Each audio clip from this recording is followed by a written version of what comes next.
మిత్రులందరికీ నమస్కారం. తెలంగాణలో పంచాయతీ ఎన్నికలు జరుగుతున్నాయి.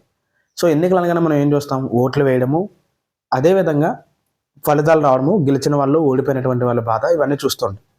కానీ తెలంగాణలో ఒక విచిత్ర సాంప్రదాయం మొదలైంది. ఏంటనంటే ఎవరైతే ఓడిపోయినటువంటి వ్యక్తులు ఎవరైతే ఉన్నారో మళ్ళీ ఇంటింటికి వెళ్తూ ఉన్నారు.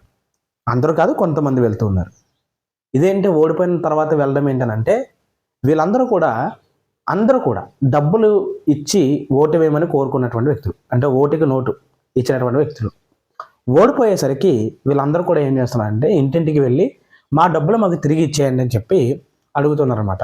ఇది ఒక కొత్త చరిత్ర. నాకు తెలిసి నేను ఎప్పటివరకు ఇలాంటి సంఘటన చూడలేదు.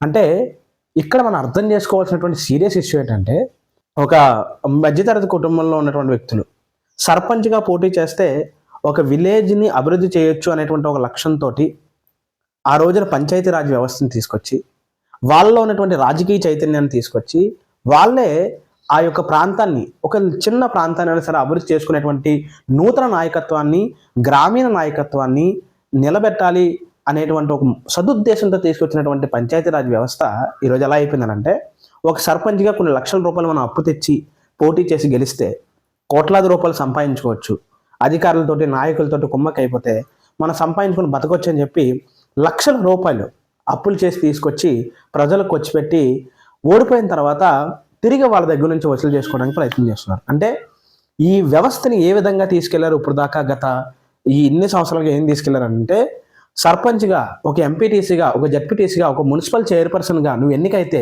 కోట్లాది రూపాయలు సంపాదించవచ్చు అనేటువంటి వ్యవస్థని కింది స్థాయికి తీసుకెళ్లడం వల్ల ఒక మధ్యతరగతి వ్యక్తి కూడా ఈరోజు సర్పంచ్గా, ఒక ఎంపీటీసీగా పోటీ చేసి ఎలా దండుకుందాం, ఎలా దోచుకుందాం అనేటువంటి ఆలోచన విధానాన్ని తీసుకెళ్ళిపోయారు. అదే రాజకీయం అని చెప్పి ఈ రోజున ప్రజలందరికీ చూపించడం జరుగుతుంది.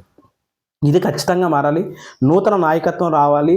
అదేవిధంగా విలేజ్ల్లో మున్సిపాలిటీ స్థాయి నుంచే కొత్త నాయకత్వము, నాయకత్వ లక్ష్యాలతో కూడినటువంటి వ్యక్తులు రావాలి.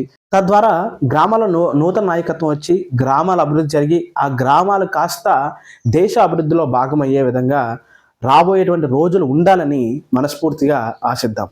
నమస్తే.